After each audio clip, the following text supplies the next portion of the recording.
I'm 29 years old, and recently my mom called me after nearly 5 years of no contact. She told me my help was needed because my sister Melissa and her husband had just experienced something terrible. Some background. Melissa, who is 27, is now married to a man who was once supposed to be my husband. His name is Lucas, and we had been together since college. Lucas proposed to me after almost 5 years of dating, and he threw a surprise party for us on the night of our engagement. I was overjoyed until around 11 p.m., when I went into the backyard for better phone reception and caught Lucas and Melissa kissing passionately. They were so into each other that at first, they didn't even notice me standing there in shock. I couldn't believe Lucas would betray me like that after almost 5 years together, especially on our engagement night. When they finally noticed me, they quickly pulled apart, but the damage was done. I ran to my car, drove to the nearest hotel, and tried to process what I had seen. Then Melissa texted me, apologizing but saying she loved Lucas, and that this had been going on for a long time. I was in my hotel room when I got that text, and it broke me down completely. Shortly after Melissa, Lucas texted me with a similar message. He admitted he only proposed to me hoping it would help him forget Melissa, but it didn't work. He said their love was undeniable and he saw me as a temporary distraction. It was devastating to hear. I stayed in the hotel for a few days, trying to gather myself and convince myself it was all a bad dream. After almost 4 days, I went home because I needed to sort things out and get back to work. When I returned, I found out my family had been living with Lucas the whole time, waiting for me. It would have been heartwarming if not for the circumstances of my departure. Everyone had tried to reach out to me while I was gone, but I hadn't responded to anyone. So when I finally showed up, it was chaos. Everyone greeted me warmly when I returned home, even Melissa. She hugged me tearfully, but I was too overwhelmed to react. After the initial chaos settled, I told them I was back only to gather my things and leave for good. Lucas had been quiet until then, but when I mentioned moving out, he spoke up. He said there was no need for me to leave because he had already packed his things. He planned to move in with Melissa now that everything was out in the open. When I returned home, my family seemed oddly cheerful despite the painful situation. They were all smiling, even though I couldn't find anything to smile about. Melissa and Lucas stood together awkwardly, looking sad yet smiling. I couldn't hold back anymore and asked my family why they were smiling. To me, Melissa had just ruined my engagement and taken away my boyfriend of nearly 5 years. There was nothing funny or sweet about it. My mother spoke up then, saying they couldn't change the past but could accept the future. They believed Melissa and Lucas were meant to be together, despite how their relationship started with cheating. They expressed regret but hoped I could understand and accept that this was the best outcome. Melissa apologized tearfully for falling in love with my boyfriend and wished she could have told me sooner. They claimed they were deeply in love and wanted to be together forever. Then, right in front of me, they kissed. My mother even wiped a tear away. I couldn't handle it anymore and told them their behavior was disgusting, not sentimental. To my surprise, my family got annoyed with me. They said I was being bratty and making it all about myself instead of being happy for my sister. I was shocked and demanded everyone leave my house. I couldn't believe they were defending Melissa and Lucas and making me out to be the bad one. My father even told me to stop acting like a child and accept what had happened. They acted like I should celebrate my sister finding her soulmate instead of feeling hurt and betrayed. It was all too much for me to handle. So I decided to forget it all. I went into my room, packed a few things, and left without saying a word or listening to their pleas. They called after me, asking me to stay, but I had nothing more to say. It was painfully obvious that they cared more about Melissa's happiness than about me or what was fair. They were so focused on justifying Melissa's actions that they forgot I had feelings too. After that day, my family tried reaching out to me multiple times, but I ignored them because I didn't feel they deserved a response. A few weeks later, I received an invitation to Melissa and Lucas's wedding, which I declined. Many of our mutual friends also declined in support of me, and some relatives distanced themselves from my family after learning how they treated me. It's been 5 years now, and I've mostly cut them out of my life completely. Occasionally, they've tried to reconnect by sending birthday or New Year wishes, but I've always ignored them. I didn't block them, but I removed them from my social media to keep my life private. I wanted them to see that I was doing well and perhaps feel jealous. It was petty, but it felt justified after what happened. Until recently, I hadn't kept up with what they were doing. About 4 days ago, my mother called from an unknown number. I almost hung up, but she begged for a chance to talk because they were in urgent need of help.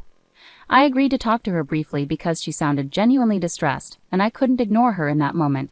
She explained that Melissa and Lucas had started their own business a few years ago, but it was failing miserably. Their investors were pulling out because the business wasn't making any profit. They tried borrowing more money, but that only worsened their financial situation. Now they were drowning in debt and being chased by loan sharks. Everyone, from their employees to their investors and lenders, was pressuring them. My mother knew I lived a comfortable life and was desperate, so she turned to me as a last hope. She begged me to loan Melissa and Lucas around $75,000 to help them clear their debts. So my mother was asking for help on behalf of Melissa and Lucas.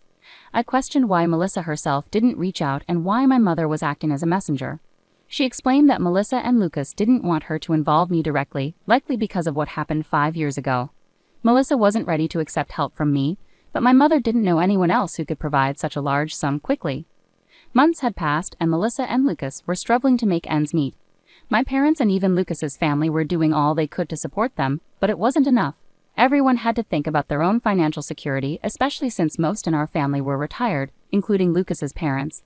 With no other options, my mother called me for help. I could afford to help them, but I didn't want to.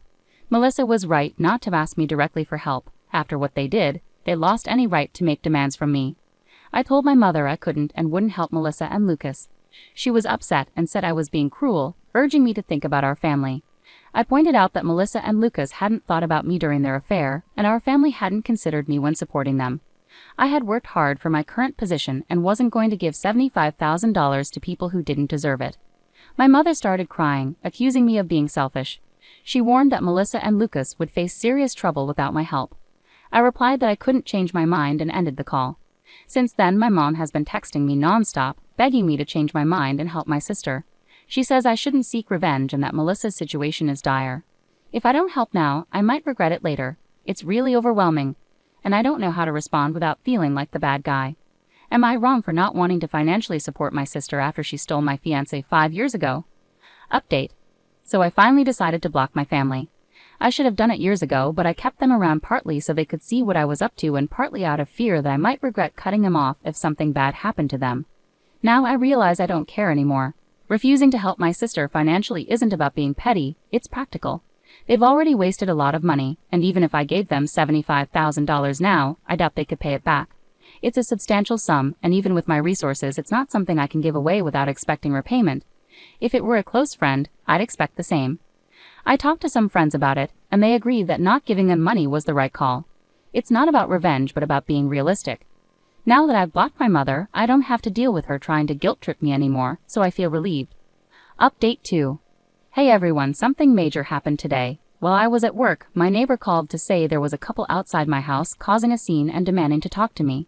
They'd been at it for about an hour. Reluctant to leave work, I asked my neighbor to describe them. Deep down, I already knew who it was. She described them, and it was confirmed. They were Melissa and Lucas waiting for me at home. My neighbor insisted I come home to handle the situation as she didn't trust that Melissa and Lucas were up to any good. Given their history, I agreed. I thanked her and drove home immediately, not wanting to risk them getting inside my house. When I arrived about 15 minutes later, I found them trying to pick the lock. I pulled up and demanded to know what they thought they were doing.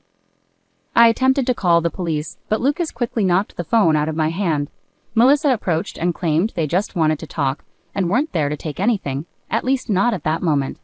I told them to speak quickly and made it clear they wouldn't be coming inside. They agreed to talk in the yard, which was a relief since inviting them in didn't seem safe given their apparent hostility. I told them to make it quick and that they shouldn't expect me to invite them inside. They agreed to talk in the yard, which was a relief given their hostility.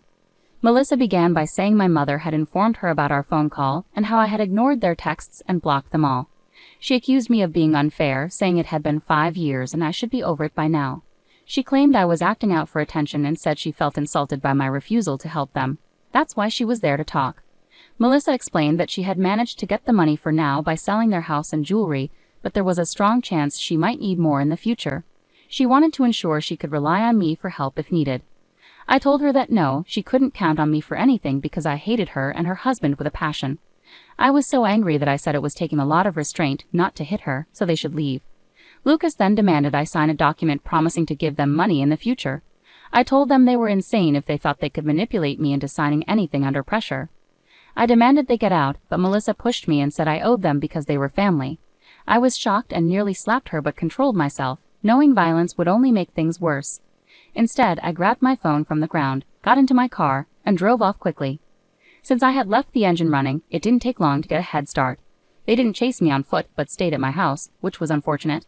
As soon as I was a safe distance away, I called the police and explained the situation. I then drove back home, arriving just before the police did. Within 20 minutes, I told them everything, and they arrested Melissa and Lucas.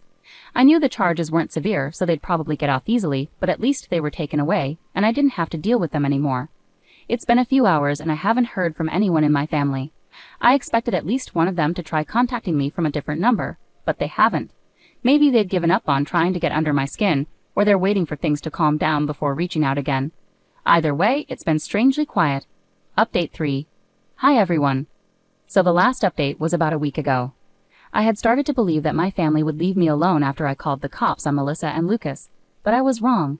This time, it was my parents who showed up at my house, asking to speak to me. This happened yesterday, and they seemed a lot less arrogant than Melissa and Lucas, so I let them in. As soon as my mother entered the house, she started crying and apologized for taking Melissa's side over mine. My father explained that after they learned about Melissa and Lucas getting arrested and physically pushing me, they couldn't look at them the same way and decided to cut them off. My mother continued to cry while my father admitted they were wrong for siding with Melissa in the past when I was the real victim. I told them that while I appreciated their apology and them finally coming to their senses, it was too little, too late. I was now used to living my life on my own terms and didn't want to go back to putting my family before myself. So even though I appreciated their visit and apology, I couldn't promise to work on our relationship.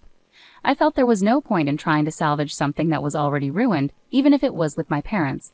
They tried to convince me that we could fix things if we wanted to, but that was the problem. I didn't want to anymore. I just wanted to be by myself. I told them I respected their efforts, but I was done. They seemed a bit disappointed, but eventually they left and asked if I could at least unblock them so we could keep in touch. I have unblocked my parents, which feels weird, but that's it.